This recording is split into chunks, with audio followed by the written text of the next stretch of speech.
Երկու ամիս առաջ մենաշնորհներին հայտարարած պատերազմի շրջանակներում էկոնոմիկայի նախարարությունը 15 ապրանքային շուկաների մասին հուշաթերթեր է պատրաստել ու ուղարկել կառավարություն։ Այսօր հրավիրած ասուլիսին էկոնոմիկայի նախարար Արծվիկ Մինասյանն ասաց, որ շուտով կհրապարակվի, թե այդ շուկաներում ինչ ընթացակարգերով են տեղի ունենում ներմուծումները։ Ըստ նրա, ստեղծվում է նաև էլեկտրոնային համակարգ, որով հնարավոր կլինի տարբեր ապրանքատեսակների ներմուծման ընթացակարգերին ծանոթանալ։ Լրագրողները նախարարից հետաքրքրվեցին, թե օրինակ ով է շաքարավազի շուկայի մոնոպոլիստը։ Իսկ ձեզ հայտնի չեն անունները։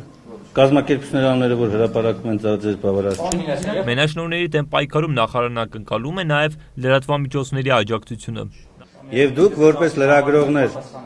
Եվ դուք որպես լրագրողներ պետք է օգնեք այդ հարցում ինձ։ Պետք է օգնեք, այլ ոչ թե խանգարեք։ Այն ինչով ձեզնից մի մասը զբաղված է, ուղղակի խանգարում է երկրի զարգացման ընթացքին։ Նախարարը հայտարարում է, իրականացնելու են ներմուծմանը փոխարինող ամբողջական քաղաքականություն տեղական տնտեսությունների իրավունքների պաշտպանման լիարժեք համակարգով։ Դա սակայն չի նշանակում, որ որոշ դեպքերում ներմուծումների արգելք է լինելու։ Ասած մենք այստեղ ունենալու ենք շատ հստակ քաղաքականություն։ Ցանկացած երկրից ներմուծվող ապրանքը, եթե մեր ազգային տնտեսությանը, տեղական արտադրողին պատճառում է վնաս, դուրս է մղում շուկայից կամ սահմանափակում է կազմակերպման հնարավորությունը, մենք այստեղ կիրառելու ենք ոչ սակագնային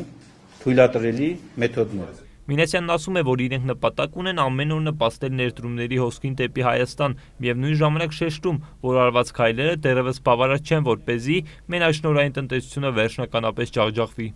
Իհարկե բավարար չի։ Սրանք առաջին քայլերն են։ Եվ այդ առաջին քայլերից միանգամից չպետք է ակնկալել, չգիտեմ, առավոտը արթնանալ ու տեսնել, որ բոլորը ազատ մրցակցային պայմաններում են։ Մինասյանի խոսքով միգուցե քաղաքացիներին չի բավարարում մենաշնորհների դեմ պայքարի տեմպերը, բայց որ հաստատուն քայլեր կատարվում են, դա փաստ է։